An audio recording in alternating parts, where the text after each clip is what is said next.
đang vâng ai em, chúc mừng Tết không có em bên cạnh phụ dù em ơi, em ơi em yêu ơi.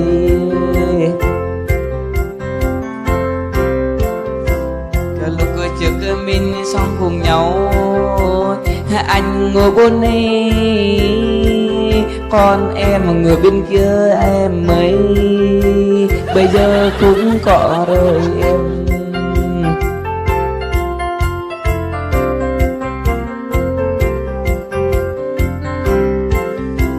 Bây giờ anh làm chịu khó một mình rồi em ơi, không có tình yêu nào khác, nhớ mãi mãi yêu em thôi.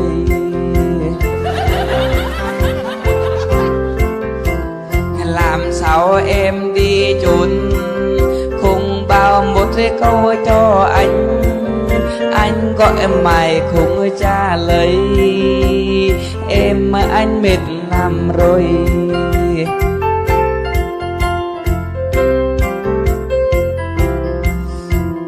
Anh bây giờ em ơi, sống mệt mỏi lắm rồi, không có em bên cạnh ơi, sống rất mỏi lắm em ơi.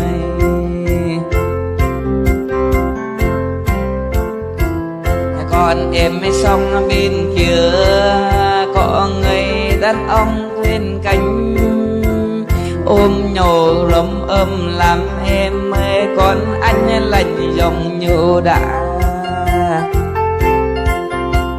Anh đang vâng ai em, chúc mừng Tết không có em bên cạnh phụ dù em ơi, em ơi em yêu ơi.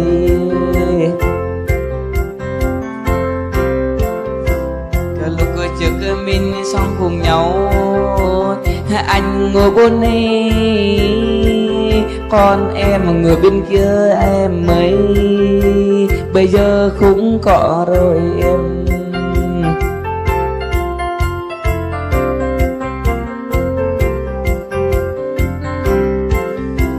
Bây giờ anh làm chịu khó một mình rồi em ơi, không có tình yêu nào khác, nhớ mãi mãi yêu em thôi.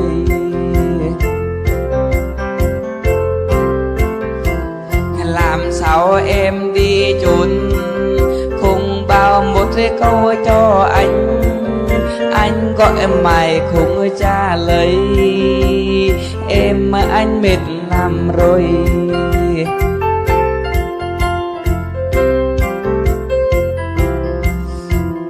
Anh bây giờ em ơi, sống mệt mỏi lắm rồi, không có em bên cạnh ơi, sống rất mỏi lắm em ơi.